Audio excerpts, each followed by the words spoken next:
Yes, ladies and gentlemen, it is Thursday night, and you know what that means. It is the Thursday night forum. And oh boy, have we got a lot to talk about tonight. As you can see, there's no Russell tonight. There's no Stevo tonight, who's always been the regular host. There isn't even any judge tonight because he's sunning himself in Gran Canaria. Lucky him. So yes, I'm standing in tonight. So don't be confused. It's not Friday. It's not nostalgia. Yes, I've been asked to stand in tonight. But look at the team that I have assembled around me tonight for tonight's Thursday night forum. A man that I'm very used to being on screen with, first and foremost, on my side here, Liam, the Punk Duck Warlord. It's not the first time you and I have done a Thursday night, but it does throw a few people off at times when they see us on. It's a bit odd when we have to come on and talk about modern day Celtic stuff, isn't it? Usually we're always talking about the old stuff, the old retro stuff. But yeah, here we go, mate. A Thursday night. Are you ready for it, my man? Aye, this is a couple of Thursdays I've done now, so I enjoy it. You know, I love the nostalgia, but it's good to talk about what's going on.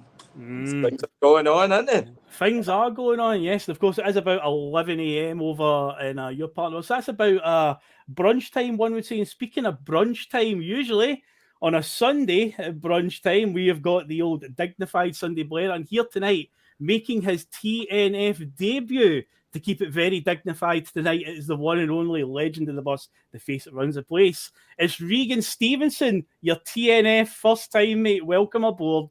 Oh, David, Phil, it's good to be on. I'm just a bit disappointed that David has got his dad on, making sure that I don't burn with his voice tonight. I'm quite disappointed for David, so I'll be getting David back on Sunday, and his numbers getting blocked. No, it's great to be on the first day. Phil, it's my first time on, so I would like everybody to be nice on a Thursday night, please. Of course, mate. Of course they will. You'll keep them anyway, mate. You're the face that runs the place. You'll keep them in their place, mate. So welcome aboard, Reegan. It's good to see you. So I didn't know until before we went on here. This is your first time on the Thursday night forum, so it's good to see you and many of the viewers. Very, very happy to see you as well, sir. And Johnny Logan, I have not been on for a wee while to get on at the same time, but it's good to see you as well. How you doing, mate? Yeah, I'm doing all right. Yeah, Reegan, David did phone me up and asked me to come on and ask me if I reckoned I was bigger than your dad, like, you know. So see if I could go and sort you all out for bullying him on a Sunday morning. But yeah, it's been a couple of weeks since I've been on, and there's been a couple of shock things happened since I was last on. We've appointed Brendan Rodgers. We're now hearing news about Jota, but I think the biggest shock's been Bhoycie only realising last week that ED wasn't Ed's name. It was... That's right, so he did. Yeah, erectile dysfunction. Yes, I was like, no, you're kidding me. You've got to be pulling my leg. Yeah, I was watching it. I think it was in Johannesburg at the time. I was watching it, and when he came out with that, I thought, come on, Russell, you're better than that. You're better than that. Come on. He's at it. He's absolutely at it. Before we get started, though, folks, of course, I'll just remind everybody to do all that good stuff. So, of course, if you want to discover the bus and would like to keep us on your lives that little bit longer, then by all means hit the subscription button and hit the bell notification to be reminded when we go live. Obviously, hit that like button. Helps with the old algorithm and whatnot on YouTube. Of course, do get involved in the comment section tonight. We'll be coming to the comments, of course, this evening because it is the T.N.F. So we're looking for your questions and your points of view. We could take a guess at what the sort of topics of discussion are going to be tonight. So a few hot topics just breaking in the last hour or so. So we'll be getting onto that very, very soon. And of course, if you wish to share the link to the Bhoycie bus, by all means, please do so on any social media platform that you wish. And of course, as Johnny was just alluding to there, I mean, if you'd be so kind enough to head over to our sponsors, Ed Pharmacy, ED Pharmacy, whatever, you know, as Russell said, discovered last week. Yes, edpharmacy.co.uk. Head over there and use code BUS10. Be like Callum McGregor and get that Energizer Bunny energy to go all night long. So head over there, BUS10, to get a discount on whatever products you wish to purchase over there. And of course, our regular sponsor up in the corner, that side, whatever one it is, piesports.com. Head over there. Get yourself a very tasty treat before Terry Robb and Stevo Matt steal everything on there. Use the code BUS1888 and get yourself 12.5% off on your order. And with all of that out of the way, guys, let's get into the old T.N.F. and let's get into the hot topics of the day. So first of all, we'll start in sort of chronological order. This morning, obviously, we saw a breaking story, guys. It was deemed chaos had broken out, not chaos Giacomakis, but yeah, one of the red top Scottish media said chaos. The Celtic's pre-season plans are cancelled in big capital letters. I just have a vision now of Peter Lawwell and Brendan Rodgers running around the hallways of Celtic Park going, oh no, whatever will we do? Jinx Cribbins, help my Bob. What we're going to do here? The Korean game apparently is off because Wolverhampton Wanderers put out a statement today saying that obligations have not been met on the organizer side of the pre-season tour, because we were going to be playing Wolves in Korea. Apparently, as far as we know, the Japan side of our tour is still going ahead. But yeah, Liam, I've seen this morning. They say some of the newspapers are coming out with saying it's chaos and painting this picture that it's going to be mayhem. I'm going to see a cracked Celtic club crest in the newspapers tomorrow, Liam. Is that where we're heading with this one, or is this just absolute hyperbole? You know, it just seemed a bit over dramatic. My feeling is we'll probably get another game arranged out there, and if not, we'll just get something arranged closer to home. It's almost like you can't trust the mainstream media, isn't it? I know. It's an absolutely ridiculous headline. So supposedly Roma's pulled out of that tournament as well. They were supposed to play there as well, and they've pulled out. So obviously something going on, but geez, come on, throwing our plans into chaos. I don't know how you can come up with that sort of headline. It's like, what has happened to Scottish journalism? Well, we know what's happening to it. Well, yeah. Saying it better and even trying. Yeah, it's just attention seeking, innit? Look at me, look, oh, cracked crest. That's I think we'll be going next. I've seen it in the past in pre-season with Celtic. We're the only club I think that's had been in turmoil during pre-season. But yeah, Reegan, you were actually saying in the chat this morning that you said that there's some problems going on at Wolves anyway, but Wolves did say in their statement that it seems that it's at the end of the organisers of the tournament. But we do still have the games in Japan to play as well. We'll be playing Yokohama F. Marinos and Gamba Osaka, I believe. Aye. And then it'd be like a week break, and then it'd be Athletic Bilbao. So even if the Korean thing doesn't go ahead, I'm sure Celtic can still get another friendly arranged in that time between playing Gamba and playing Athletic Bilbao. But overall, just absolute hyperbole, just nonsense from the media again. I don't think Celtic's pre-season is in turmoil because Wolverhampton Wanderers have pulled out a friendly. I don't think it's going to be a big problem. Like you said there, I think there'll be somebody else in Japan that want to play us, or I think we'll be able to sort it just fine. I did see Kyogo is playing with Iniesta over in Japan at the moment, Phil. Mm-hmm. I was just hoping that Brendan Rodgers could tempt Iniesta back over. For a wee cheeky 1-year deal. Go on, Iniesta, go on. Is it Vassell Kobe that he's over training with? And I think Kobayashi's training with them as well. Yes. I trained with the local. I think they did that in the winter, one of the winter transfer windows as well. They did, aye. That's a fair dues. But no, I've seen that Kyogo's been all over Japanese media. It was on a talk show, and they even painted the floor green and white for him as well. Oh, we painted green and white stripes for you just to give him that wee Celtic feeling as well. But I did see him doing the rounds on media over there. Obviously, he's another player that's very much in the news about his future. So, yeah, let's just hope that isn't the case as well. But yeah, Johnny, overall, like I say, that story this morning it sounds a bit funny. I mean, funny enough, we had a winter pre-season or a winter tournament in Australia, and there was a bit of finger pointing between one club there and the organisers as well. If you remember, if you cast your mind back to last season, one club pulled out dramatically and said the obligations were not met by the organisers of the tournament, to which they fired back and said, no, actually, you're the ones to blame on this one. It just seems to be another one of those scenarios. Ultimately, I don't think it's going to have any real effect on Celtic. So we'll probably get another friendly arranged either out there if another club steps in, or if we have to play it closer to home. Nothing really to worry about, but it was the first big news story of the day about Wolves. But at the moment, Celtic have not said anything about pulling out of the tournament, but as Liam's right has said there, Johnny, that Roma have pulled out as well, and obviously Wolves, so no smoke without fire. So you've got to imagine that something imminent, Celtic are going to issue some sort of statement saying, yeah, we've had to pull out as well.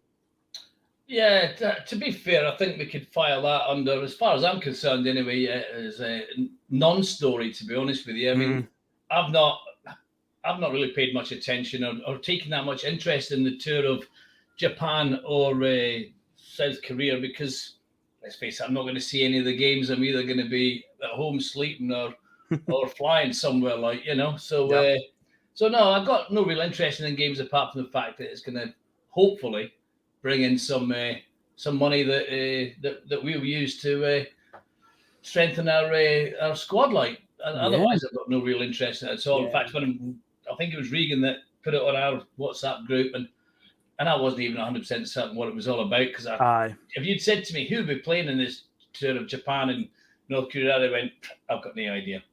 No, a non-event, non-story as things stand at the minute. If Celtic are going to pull out, I'm sure they'll sort something else out. It's not going to. There'll be other teams that will want to play us at some point somewhere in the world. Definitely. You mentioned their money to strengthen the team, and I guess we need to speak about it, because just a sort of breaking story in the last hour or so. Again, this Saudi league, this boogeyman that everyone's been getting afraid of in the world of football, they seem to be gaining traction. Lots of big name players are going over there now. A few days ago, obviously, Rio Hatate was linked to a move to Saudi Arabia, which was quickly quashed. And tonight, in a similar vein, we now have Jota, the latest one, linked with a move to Saudi Arabia. Again, this is one of these ones where we have to cast our minds back to the words of Ange Postecoglou, where, funny enough, he may have been talking about himself at the time, but he did say, don't get attached to heroes, don't fall in love with them and stuff, because in the day, it's all part of the cycle, it's all part of the process. They could move on. Every player does have a price at the end of the day. Obviously, I would be very, very, very gutted if Jota did leave, because I think he's a phenomenal player, and I think he deserves to be playing in a better standard than the Saudi league. As much as all the money may be good over there and no financial fair play regulations, I think some of the players that are going over there, it's like, at that stage in your career, you should still be playing at the highest level you can in one of the major European leagues. But Liam, are we in a position here where if this is true, are we in a position to demand money that's maybe better than, say, the Kieran Tierney transfer? Or are we talking more, 15 million? I've seen people on Twitter saying, if the offer is 15 million, snap the hand off for it. Because keep in mind, Benfica do have some sort of sell-on clause, so we have to keep that part in mind. But are we in a position where a player like Jota, with his age and the potential that he's got to go on and become a superstar, to be saying, all right, 30 million? Or is that just us being a bit too cheeky?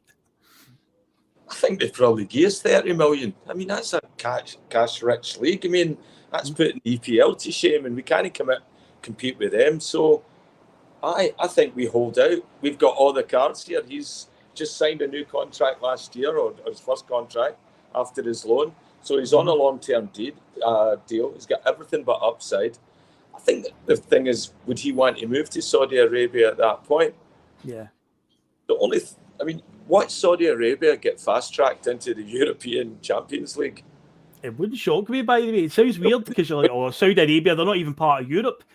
I mean, you just don't know with money in football nowadays. They could easily just change it up and go, all right, we'll let them in. Well, Israel's no part of Europe, really. I mean, the Champions League, Kazakhstan, and a lot of these outlying former Soviet provinces were all pulled into the Europa League. So why wouldn't they bring in Saudi Arabia, especially if you've got all these marquee players in there, because that's who people are wanting to go out and see.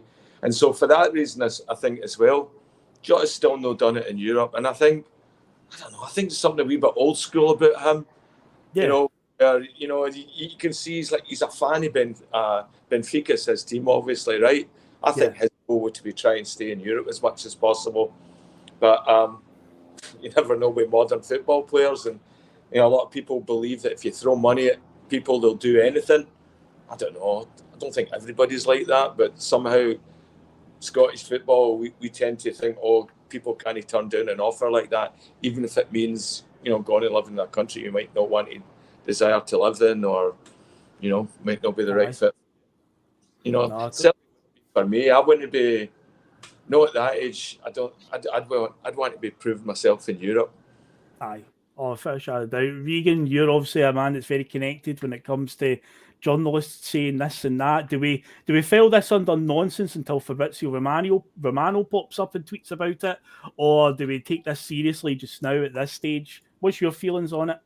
No, I don't think we can take it too serious, to be honest, because look at it, I don't think that anybody credible spoke about it, Phil. I think the only worry for me is like you were talking about there. The big thing is that the amount of money that he's going to be offered. So that'll be the big sway for him. But surely if he's 23, 24, surely as the guys were saying there, surely he wants to do his best in European football, because no offence to the Saudi League, but the only reason they're trying to get big now is because they're going to the Saudi Arabian world stage for 2030. For 2030, because I'm sure they're trying to host the World Cup. They're bidding for the World Cup in 2030, which would mean another Winter World Cup a mere 8 years after Qatar, because they'd have to play it in the winter again. It'd be too warm in the summer in Saudi Arabia, so that'd be another one. Crazy. But yeah, they are doing that, Reegan, you're right.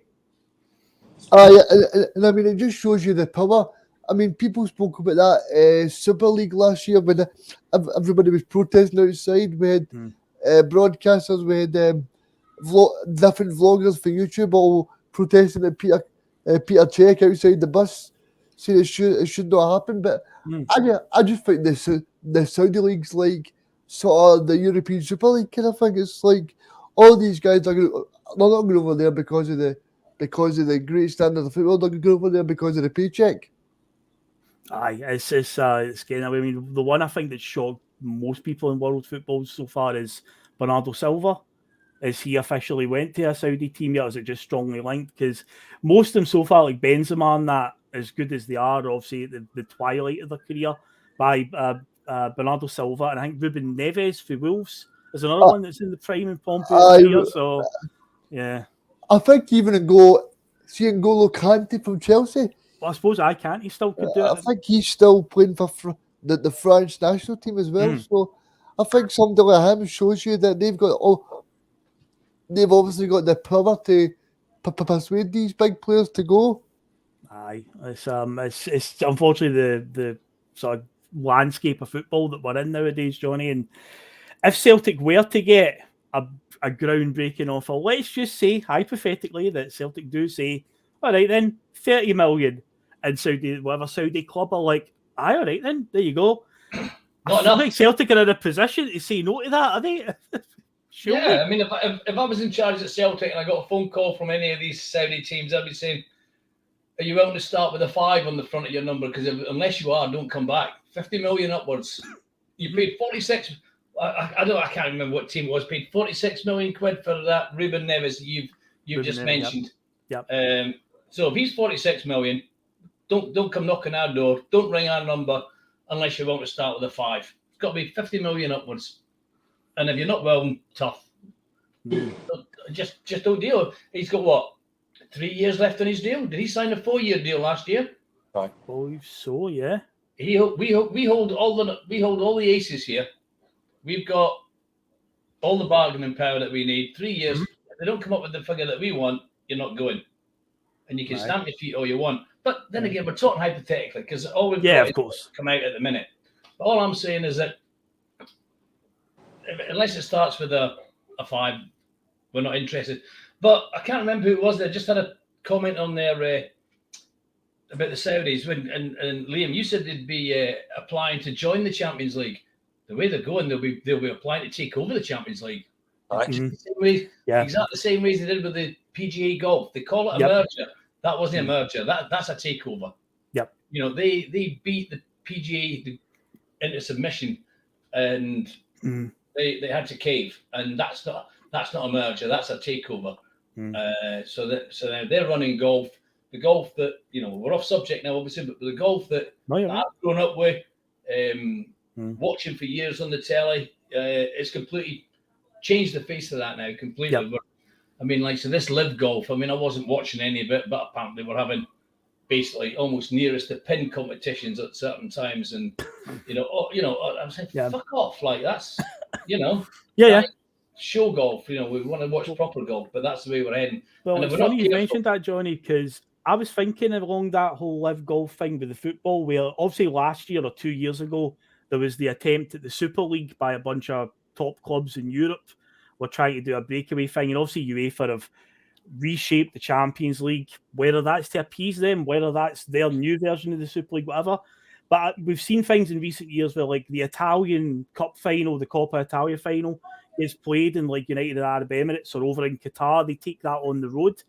I think with the way the Saudi League's going, Regan's right about the bidding for the World Cup in 2030. I feel like this is the Super League, like basically a Trojan horse, like a wolf in sheep's clothing. This is it in a different forum now, under a different guise, where they'll spend a couple of years building the league up, and then they'll start putting invites out there to big European teams. Come and play in our, super rich tournaments, because teams like Barcelona and Real Madrid are still pushing for this Super League, Barcelona particularly, because they need that money so badly, and the Middle Eastern countries are where the money is at.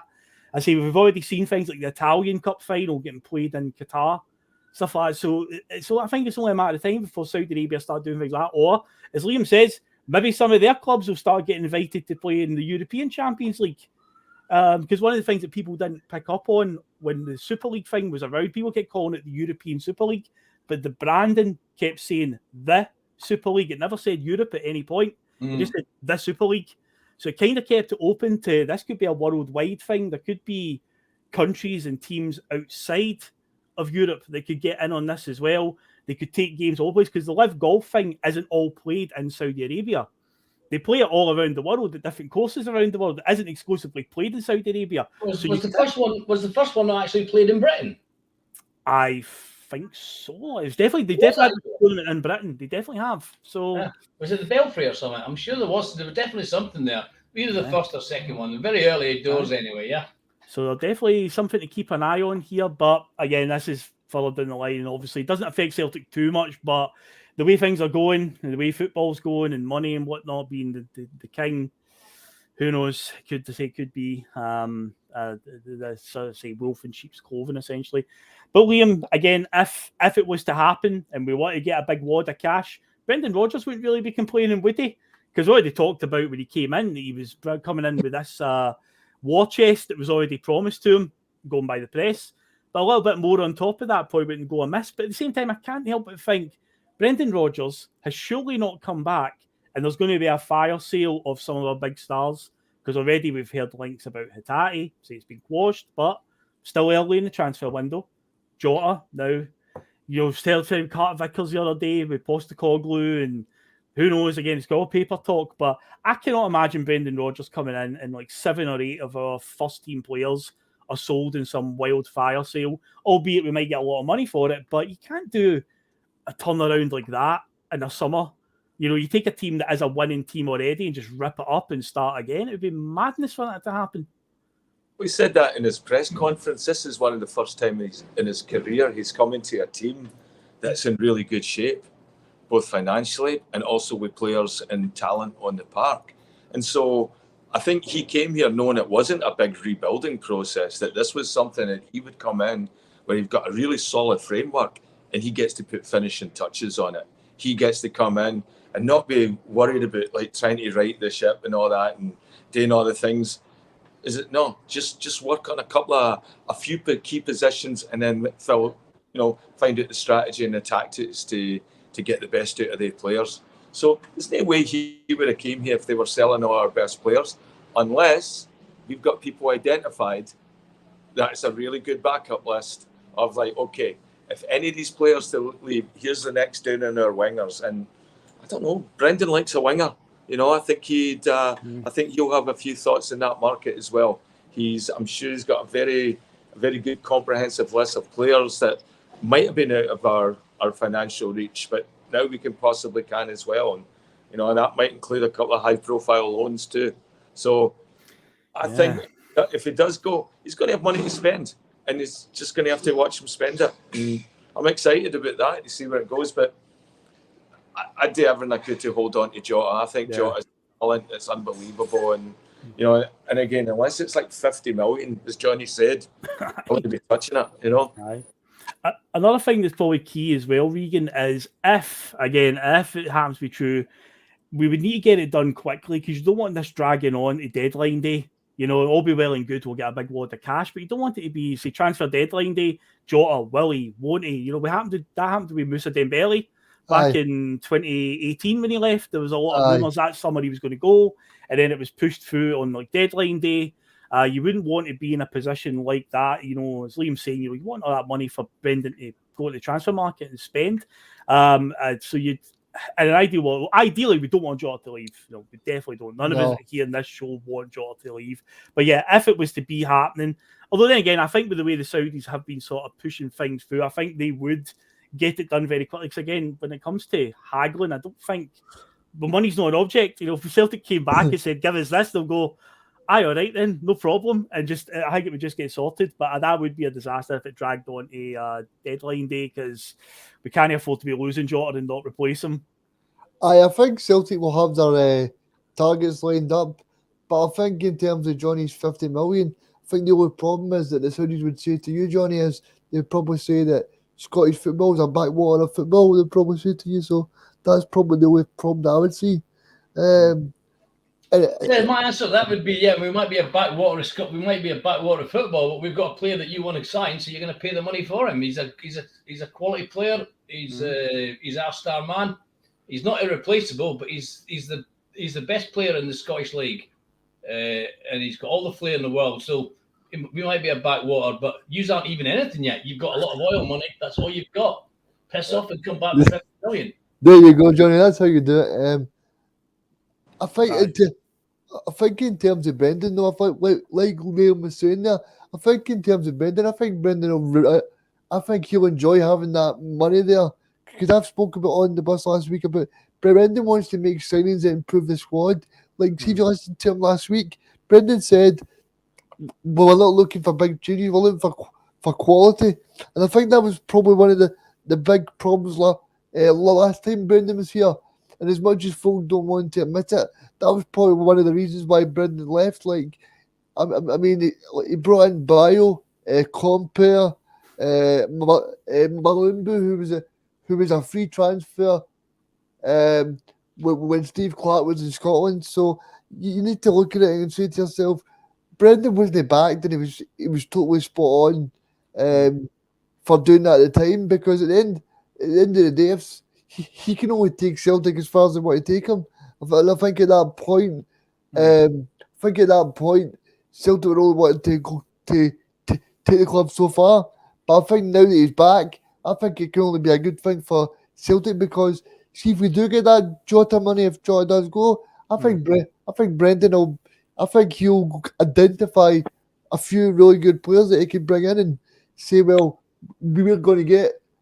I hope it will be 50 million, but say we do get 50 million, I think maybe he'll see two players, maybe in the Premier League that he likes, that we can maybe identify and sprinkle that quality for the Champions League. Aye, well, Fixture, I didn't say at the moment, no, obviously none of us want Jota to leave, but if Celtic do happen to get stupid money, then that's it. It's just about the next investment. It's just about investing wisely. We don't want to see any repeats of what happened previously when Brendan was in charge, where evidently the investment sort of dried up. And it's happened under our managers long before him as well. Martin O'Neill being a great example as well, where it started very well, and then every season the investment progressively got worse. But hopefully we don't have to find ourselves in a position where Jota is leaving right now. Hopefully get at least one more year out of him. But just quickly as well, Johnny, come at you on this one, because obviously you've said you've not been on for a few weeks. Obviously a lot has happened in that time. Naturally, we've changed manager. Brendan Rodgers is now the manager. You've not really had a say on Brendan's return, because I see you've not been on any of the shows. So what's your feels about how excited are you going into this season? Because the general consensus on the bus has been that we're all really excited about it. Best manager appointment we could definitely have got. Obviously, there was, with some fans, there was a bit of bad blood out there. There still is some. You know, there's been some tweets from certain corners of the stadium saying that, you know, reminding us what happened in 2019. But how are you feeling about it, Johnny? You excited for Brendan version 2? Oh, yeah. I'm absolutely delighted. In fact, when Stevo was doing his power hour ones and running through the candidates along with myself and Liam, when he asked me on the, I think it was probably on the first one he done, who did I want? It was Rodgers. I said he was. Now we don't know if that was the definitive list that Celtic were looking at, yeah, or of candidates. I'm surprised that Rafa Benitez's name wasn't on there if they did have a list. Oh yeah, he's gone up to Celta Vigo. But I said right at the start, I wanted Brendan Rodgers back. Yeah, was I pissed off when he left us? Yeah, I was. I was gutted. Was I in the rat, the snake, and all the rest of it level? Probably not. To be fair, I was shocked when he left. I mean, I remember waking up in the morning and looking online and seeing these stories about Rodgers for Leicester and thinking, well, that's not going to happen. And this was at 6 o'clock in the morning, well, 5 o'clock in the morning. When I checked my phone again at 8 o'clock in the morning, he was gone. You know, the desk was cleared and he was probably passing Lincoln about that time on his way to Leicester. And I thought, Jesus Christ. But no, I'm absolutely delighted that he's back and excited about it. He was the only creditable option as far as I'm concerned. Yeah. And I don't need the North Curve or anybody else to remind me what he did when he left. I'm well enough aware of it, and I think he does a great job. Like I say, it flipped from Ange leaving to us being a bit of a downer and pissed off, and Rangers supporters probably cracking open the cans and celebrating the fact that Postecoglou was gone, and they were all probably convinced we were going to go with what's his name, Maresca? Enzo Maresca. Yeah. Which scared the life out of me, which I said at the time. And then they must have been, by the time they were throwing their empties in the bin, we had Brendan lined up, and that must have took the wind right out of all their sails, and they picked us all back up. Or I would say 90% of us all back up, and hopefully the other 10% will be back on line by May, when Brendan walks out to meet them with the 3 trophies in his hand. Yeah, that line at the end was phenomenal. And I know we've obviously said things about the other side of the city with our sort of brash predictions, but Brendan has what's obviously credit in the bank. He has got a track record of doing it. So I think he's quite right to say that, you know, for those who still doubt me, I'll see you back here in May. So, yeah, we'll hold the thing is with Brendan, we've actually brought him back from England, a more successful manager in England than he was when we got him the first time. That's right. He didn't win anything the first time. He came close to it at Liverpool, but he hadn't won anything up to that point. So he's actually a more successful manager from the Premiership second time around than he was first time around. So what's not to be excited about? Oh, exactly. So yeah, Brendan version 2. We'll find out tomorrow as well who will be kicking off against, because the fixtures, I believe, are out early doors tomorrow. So I'm kind of hoping just for symmetry reasons we get Motherwell at home in the first game, because that was his last game, was against Motherwell at home, the very bad-tempered game against Motherwell, where they scored a Friday goal, didn't they? Maybe Hearts.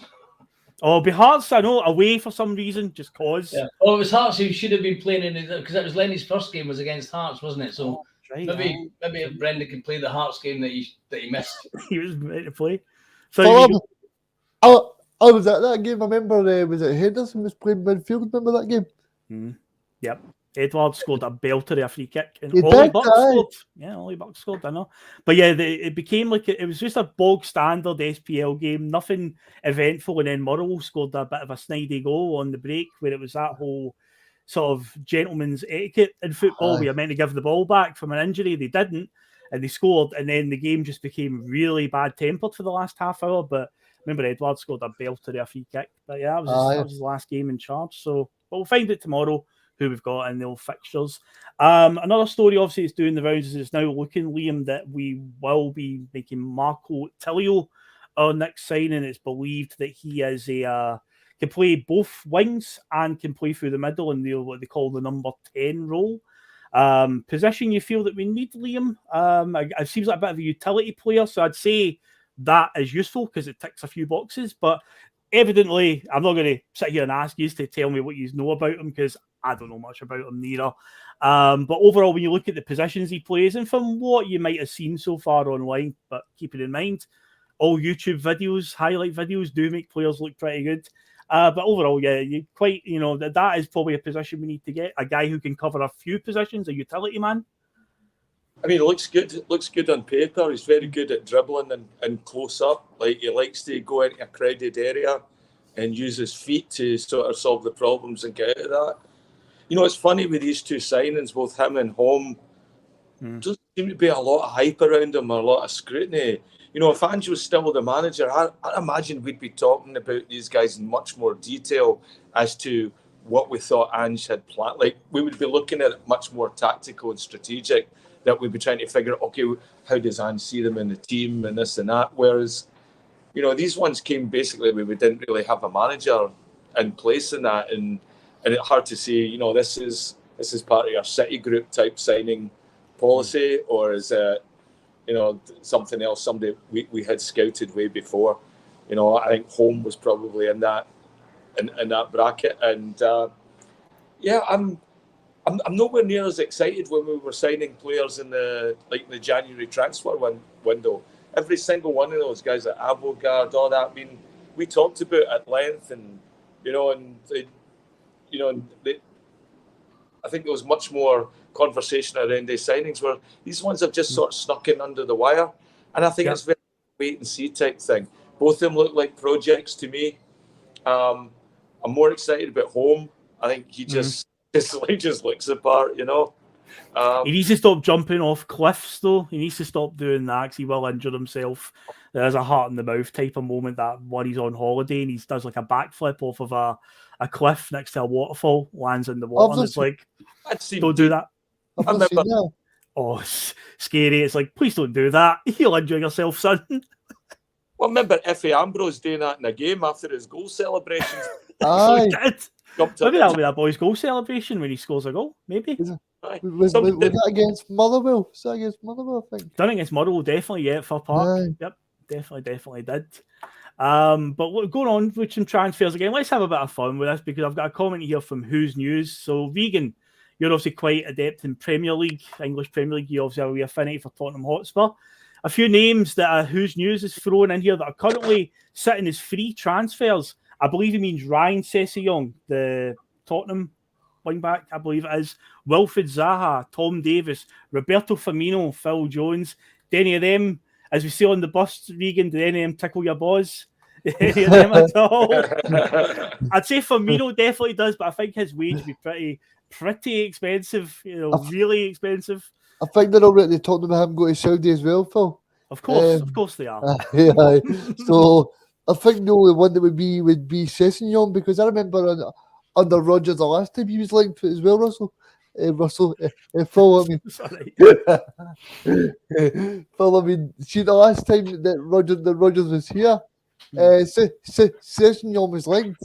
He was, yes. And now I think that's the kind of player that Rodgers wants to kind of build around, because I would kind of like him to maybe a kind of Tierney, but not as forward thinking as Tierney.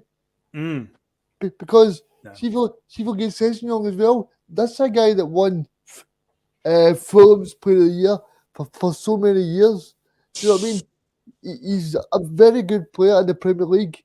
He's played at the England under 21s for a long time as well. And I think you just need to look at the squad overall and think. I know Liam might be happy, but I think this might be the summer that Greg Taylor might actually be dislodged a little bit. Well, yeah, that is a position that has been spoken about. I know that Liam, you've been quite vocal about your fears of Greg Taylor going into Europe and whatnot. And I think as well part of that is that Bernabei hasn't quite found his feet yet, shall we say. I'll still put the yet on there. I would still say maybe there's a chance. But speaking of left backs, Johnny, obviously another rumour that's been doing the rounds is Kieran Tierney open to a move, apparently. Personally speaking, I don't think it will happen, just because I think the player himself, he's went down to England. He wants to prove a point of how good because we know how good Kieran Tierney is. He's also been hampered by injury. I think to the player it might look like, I don't know if I would say use the word failure, but after a few years down in England to come back to Celtic when there's all this talk about how good he could be. I mean, and it's not just the whole Celtic, green tinted glasses, because Andy Robertson himself is a big Celtic fan, but I do believe he's better than Andy Robertson. But injury has kind of stopped Kieran Tierney from being better than Andy Robertson, I feel, up to now. But Tierney's name has been doing the rounds, Johnny. would you be, obviously, I know you'd be welcome to him coming back. We all would, because he's a phenomenal player. But do you think there's even a chance of that happening? I don't think there's any chance at all. I'd love him. I'd love it. I'd love it. I would get British Airways to get a private plane. I'd pay for it to get him back up the road. But it's just not going to happen, is it? You do get a bit concerned about. I mean, let's face it. He was struggling with injury when we sold him to Arsenal. True. Yeah. I mean, he came off. I think was his last game. I don't know. I don't think it was the last game of the season, but his last game, I think, was he came off injured against Aberdeen up at Pittodrie. Aberdeen away, aye. And the way he was walking off, the way he waved to the, because at that time we were still with the, is he going to go? Is he not going to go? Whatever. When he gave a wave to the Celtic supporters at Pittodrie, I said to myself, he's gone. That's it. And he knows that's his last game. He's not playing again. He knew whatever the injury was, he wasn't playing it. I just can't see it happening. But I'll ask the question: what would you rather?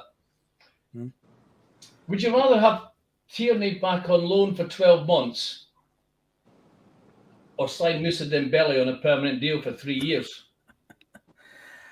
Very, very easy for me. Very, very easy. Dembele? Me too. Probably We might have Dembele. different answers, Reegan, but it's easy for me as well. If they two were the options, Dembele for me, because I'm more about having players permanently.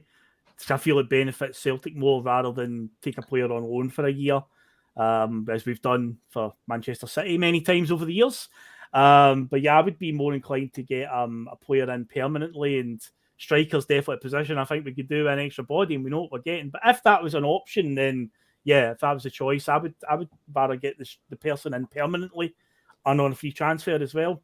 And I think as well, like Johnny was saying there, Tierney's record with injuries no great either. So I think with Dembele, it would be the obvious choice, because at the end of the day, Mr. Dembele scored the big goals. And as much as I know Liam might not be impressed, but Greg Taylor's he's won a treble last season, so he would probably, if it was between Dembele and Tierney, I would have to say Dembele, because see some of the goals that Dembele scored against Rangers and stuff. It was so many goals. Brilliant. I mean, I would take Dembele back, and sacrifice a transfer record-breaking signing to just get Dembele back. I think that would be the biggest signing that we could make of the summer. But he's going to end up in Saudi. I reckon. Yeah, he probably will as well. Saudi. The longer the window goes without him going somewhere, he'll end up in Saudi. It wouldn't shock me. Well, we'll just talk about Greg Taylor there, and Liam, we're coming around the table and it's coming to you, because this comment here from Martin says Greg Taylor's answered everything asked of him and should be given the chance to step up again. Now, what I think that benefited Greg Taylor was Ange's style, because before Ange got here and it was Neil Lennon, Taylor was playing as basically trying to do the Kieran Tierney job of getting up the flank, bombing forward. And it always felt with Taylor, he would get to about the halfway line, and maybe because he doesn't have as great pace as Tierney to get by a player, he would kind of just stop and pass the ball infield or pass the ball back. He didn't seem to be able to do that, bomb up the wing and get a ball across. But the inverted thing, where he kind of coming through the middle, seemed to work for him. Now, Brendan Rodgers, obviously, when he was here the first time, was very much in favour of a fullback that bombed forward and Tierney. So is Taylor going to be asked to go back to that, trying to go up the wing and beat players and get a ball into the box like Tierney would do? Or is he going to be, is Brendan going to keep it to Ange's style, keep him inverted, this whole inverted fullback thing? Is he going to do that? Well, again, we don't know. We'll need to wait and see. But Greg Taylor has answered everything, which, yeah, he's definitely done over the last 2 years. But yeah, you're very much in the camp that you still think we need better there, Liam, don't you? You're still very much in that camp. I know he's improved, and I can see that. Without coming out like it's an irrational dislike for Greg Taylor, I don't see the fuss. I don't see the difference of, it amazes me how people will support Greg Taylor, but absolutely ridicule Anthony Ralston. If I look at the two of them and what they've offered to the team, I think Ralston's offered a lot more defensively. He's done it in Europe where he's actually saved his goals. I remember a couple of times where he's like cutting across their box, making last-minute ditch tackles. He was great getting the ball out in the air. And, you know, they talk about, oh, well, Ralston defensively. My God, when Greg Taylor was against Motherwell, and this is where his big deficiency lies, that boy, was it Van der Veen? Absolutely twisted and rinsed him and turned him. He like spun dry him. He went every way. I mean, that was a professional football player trying to defend. That looked like amateur league stuff to me. And at the amount of times that I see Greg Taylor, you're right. You know, he runs, he takes the ball on the byline, and it's great. It's 8-10-yard passes back to Callum McGregor. He doesn't beat a man. So, you know, he doesn't have that bravery. He doesn't have the physicality. He can't defend. Yeah, we should definitely be looking for an upgrade. But somehow, I don't know, because he's pals with a lot of people and he's on the Celtic TV channels, people have this affinity for Greg Taylor that I don't know where it comes from. It's not like he came through the Celtic academy in the ranks, or, you know, used to be a supporter or anything like that. I think it's the opposite. So, yeah, I don't see how people give him such a pass and then are so hard on Anthony Ralston. And I think if that's a key position that we're going to play and that's pivotal, I want to see a better football player than Greg Taylor in there given that chance, because I think as an individual, as a football player, he lacks in so many things it takes to become a modern professional. And at that back and in Europe, he'll get absolutely, if the boy from Motherwell can ragdoll him like that, the boys in Europe are just going to absolutely terrorise him. And he's I just don't think he's got it. He's no got it. No harm to the guy, but he's a command player. He shouldn't be at Celtic. He's living the dream right now. And I think we don't know him anything. Nothing. You know? And so let's just get better. You know? Yeah. So that's the case then, Liam, and I'm not going to argue when you said there. How scary the fact that Burnaby's his backup? Well, I don't know. That's the key. So that's it. But I don't think that should have us elevate Greg Taylor's talent of that, because but you know, look at the alternative. There might be somebody in the reserves, but we've got money, so let's go out and buy a proper left back that can defend, that can help us with the aerial challenges, that can help us if he's left 1-on-1. It's no just, you know, it's no a liability. Let's get somebody that can come in there, take that position, and if it's going to be pivot and anchor, and we still play that way, let's just get somebody better in it, somebody that's got those extra attributes that Greg Taylor is so missing. So there you go. Yeah, I'd say I think the Burnaby thing is a factor that's sort of hanging over with Taylor, because you know if he gets injured, then at the moment it stands. But you've got to imagine that, you know, Brendan will be smart enough to identify these things, because he's not even had a chance to see the team in training yet. No, he's sneakily attended a couple of games, or not even sneakily, he was pretty much hidden in plain sight, but obviously he was attending a few games near the end of the season. You got to see them in person. So yeah, you need to see them in training and whatnot, but so these are all things that we all just speculate at the moment. But yeah, I think the Burnaby thing is always going to just sort of subconsciously, because as a few people have said in the chat, some have said that you're being harsh, Liam, some have said that they agree with you. It's a mixed bag, but hey, that's again, you know, everyone's, you know, gift to have their opinion on it. But I do think the ones who are not a bit worried about Taylor, I think subconsciously the Burnaby thing is hanging over, because yeah, I think a lot of people are now coming around to Mark's line of thinking on Burnaby that he might not be one for Celtic. It just doesn't. But I did say yet earlier when I was talking about, you know, he's not quite got there yet. So I'll still give him benefit of the doubt. We've got a new manager coming in. Things could change. I've already said a couple of times on the show that we could be sitting here next year and going, wow, I didn't see that coming in terms of a performance of a player, as we saw with Brendan the first time around. Maybe it'll be Burnaby. Who knows at this stage? It's not outlandish to suggest it. You just don't know. But let's have a wee look at some other things that have been said in the chat and so on. There's a name right there. I saw you giving it the thumbs up. Reegan Melling. We saw him just the other week playing against Scotland. But see every time we played Rosenborg in that period, he was outstanding. And the amount of times people would say, we should go for that guy. He's brilliant. And yeah, we never ever did. But I believe he plays in France now, Reegan? He plays for, is it Rennes, maybe? Stadren, yes, indeed, that's the one.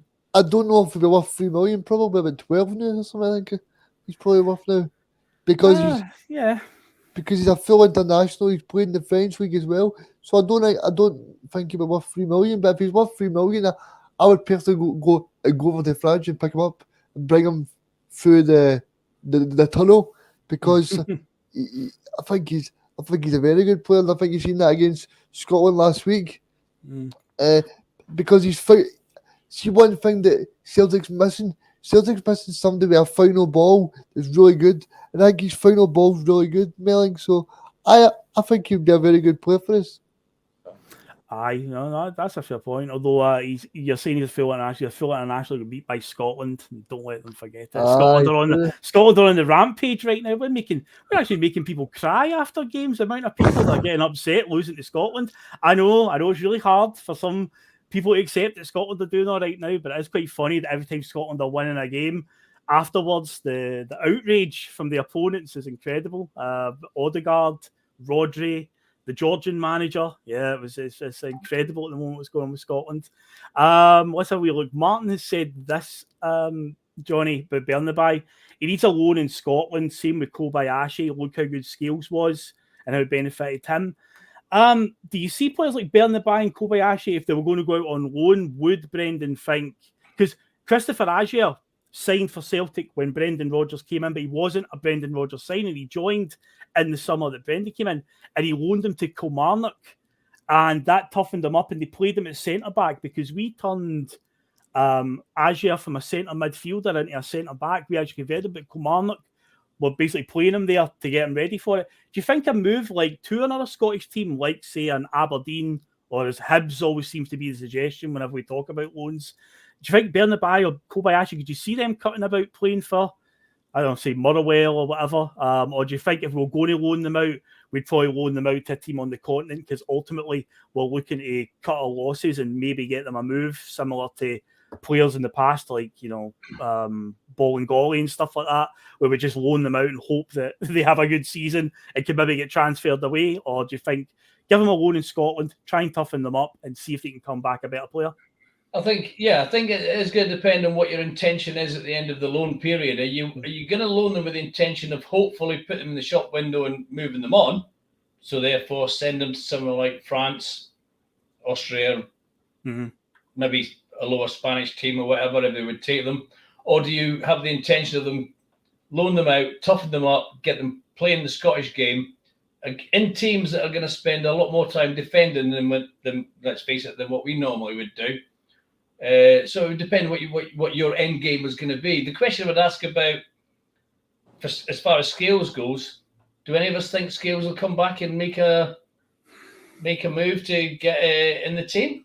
Well, he's a left back, isn't he? He's a left back, funny enough. Well at Aberdeen, but I don't think he's going to come back and make our first 11. No way. Wouldn't think so. No way. Well, Jim Goodwin wanted to sign him right away, like weeks into his deal at Aberdeen. Yeah. He was like, I want to make this permanent. Obviously, now Jim Goodwin's gone, and now it's Barry Wilson. Maybe Jim Goodwin will come in and take him on loan to Dundee United. Liam Scales. Well, that's a good idea. Maybe he'll do that. Or maybe Barry Robson will want to sign him, re-sign him at Aberdeen on a permanent deal. But because it was under Robson that he scored that goal against Rangers when they beat them. The brilliant goal. I'm going to say, I think there's somebody in the chat said this, put a bit of trivia to me. Who's the only Celtic player last season to score from outside the area against Rangers? It was Liam Scales. The only one, because he was still a Celtic player. I was, very good. Very, very. I can't remember who it was. Usually Patrick McLaughlin's good with trivia, so I'm going to just attribute it to him. It might not have been him, but somebody did put it in the comments, and here's one for you. Who's the only Celtic player last season to score outside the area against Rangers? And it was Liam Scales. But yeah, he might end up at Dundee United, or maybe we'll go back to Aberdeen. Ultimately, would he come and break into our team? He is a left back. We're just talking about the left back there. But who knows? Who knows with that one? Now, here's a question that's came up, and funny enough, little spoiler, this will tie into something we're going to talk about tomorrow. But Liam, I'm going to put this question to you just now, because Lord Flashheart, that's a new name that I've seen in the chat. Welcome aboard, Lord. Celtic need a feeder team. Now, there was a story this week. The Celtic have signed up a partnership with an Austrian team. I believe they're called Admira Wacker. I believe they're called Wacka. But yeah, feeder teams, and Well, what we're going to be talking about tomorrow night is going to be something along those lines. But because if I remember right, the feeder team system was utilised by a lot of teams in the UK because players needed an EU passport. But nowadays, the UK has decided a few years ago, and Scotland's been dragged into it because of Brexit, the whole EU passport thing, because we're not part of the EU anymore. But yeah, that was one of the things that was utilised with feeder teams. But do you think Celtic could benefit from having a team that on the continent that we can just, because this team from Austria, this might be what we're planning, is we can send these players on loan to them, just like to get them out there and get them experience, just send them off there. That would be part of the feeder team system where we're sending players to out there to get game time, to improve and whatnot, rather than try and negotiate with clubs. Do you think Celtic do need to start like getting a couple of teams on board and they can spread it a wee bit? I think so. It's just, second division Austria seems is it even second division? I think they're in the top flight of the Bundesliga. It's called the Bundesliga in Austria as well, by the way, as I've told there. Okay, so yeah, I don't know. I've never heard of any of these teams. Going back to what you were saying earlier about loaning players to other Scottish teams, I like that. I like that because then you can see it and you can sort of make your own evaluations. And usually it's highlights if they're involved in a goal against Rangers, right? That's when you see them, or you want to see them showing up anyway.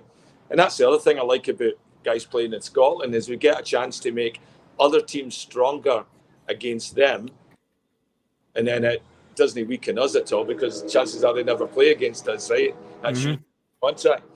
But as far as a feeder team goes, I don't know. It doesn't inspire me. It doesn't do anything it doesn't capture my imagination of like, oh, I think that'd be a really great idea. It just seems like one of those seems like a decision the old board would make. If they're going to have a feeder team, I'd like to be a team that has the same sort of pressures and the same sort of problems our players have to tackle.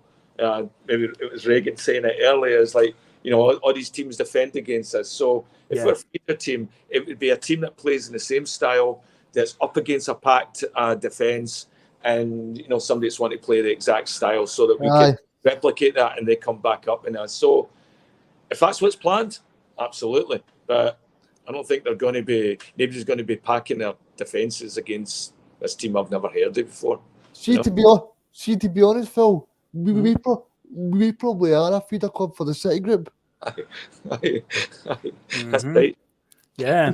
Because at the end of the day, see this Melbourne guy and this Norwegian guy that we're saying, both of these have got ties with the City group. So, and I think, to be honest, I think these are guys that Ange identified months ago. Because if you look in terms of Brendan Rodgers, what he's going to do this summer, he probably get three marquee signings that he's told he's going to make, and then see the rest. It'll be from the City group, probably. Yeah, the club are. I mean, home. As much as he's saying, I met with Odin, Thiago home and spoke with him and all that. I don't think Brendan had much say in that one. That's been the club. We talked about the Sunday Blair last week, and it's not a bad thing the way the club are doing. And Brendan has sat at the press conference and said he's very impressed with the whole system. But yeah, there's certain players that are going to come in, and you will know that the club have moved on this one and sanctioned this one, and this is one that Brendan has wanted specifically. You'll be able to tell with those ones. But yeah, it was interesting that Marco Tilio plays for Melbourne City, who obviously have City in their name. They wear sky blue. They've got Etihad as their sponsor. Isn't that very convenient? So yeah, they are part of the City group, which and we can't really argue because at the end of the day, we've had some great players for the City group over the years. Tom Rogic is one of them. So, I mean, Tom Rogic is one of the best players in the last 15 to 20 years for Celtic. So we can't argue. That's what I was thinking, Reegan. If this Tilio turns out to be, if he has a similar trajectory as Rogic, and Rogic was a slow burner. He didn't burst on the scene when he came out. I mean, we sent him back. We sent him back to Australia on loan. And anybody who's seen me on here knows that I absolutely love Tom Rogic, and he was.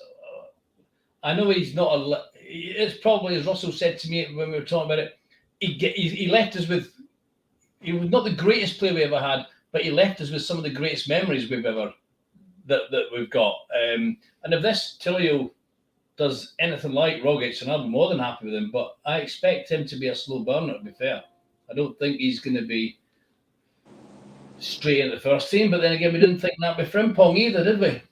Well, that's true, actually. Yeah, that is true. And it's interesting, guys, that you're talking about the City group and so on. So obviously we're coming up to the hour and we'll look to wrap up pretty soon. But obviously tomorrow night, I'll be back on with Nostalgia. Liam, will you be joining us tomorrow night, 9 o'clock?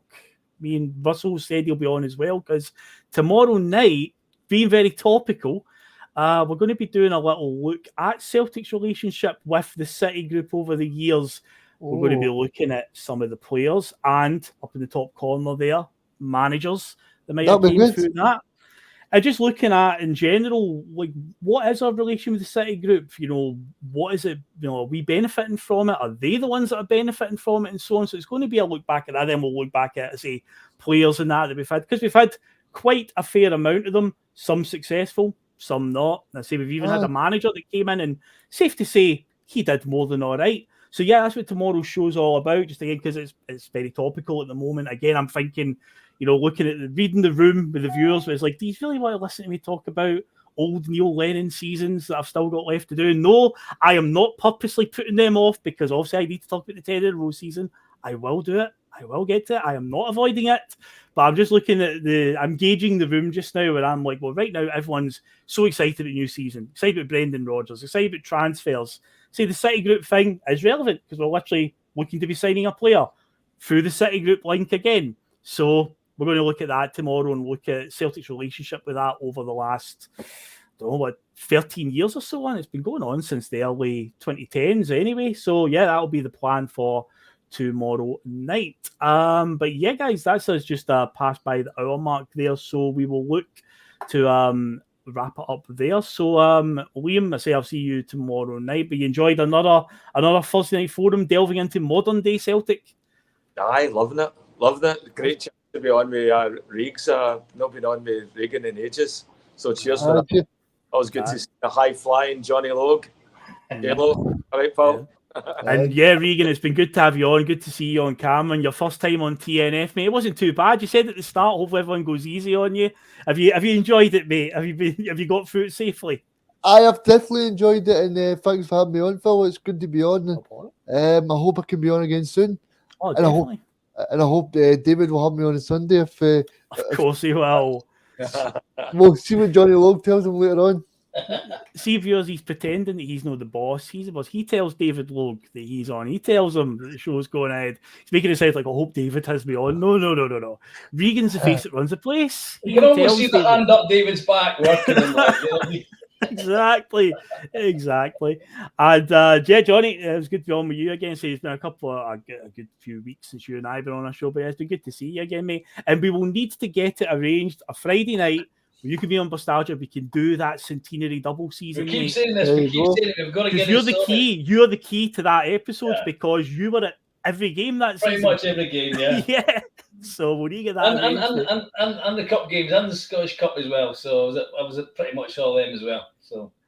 Good stuff. No, we'll definitely get that arranged at some point, because that is an epic episode to do, because it's a phenomenal season in Celtic history. But yeah, we will head out here. It's obviously a bit earlier than usual that the bus would be on tonight, but obviously just for different schedules, we had to come on a bit earlier. So hopefully you've enjoyed. Still 160 of you in the chat. So obviously remember to hit that like button on the way out. We'd appreciate it massively. And yeah, I'll be back on tomorrow night with Liam and Russell for an episode of Nostalgia, 9 o'clock. So we'll see you then. Thanks everybody for watching, and catch you later, guys.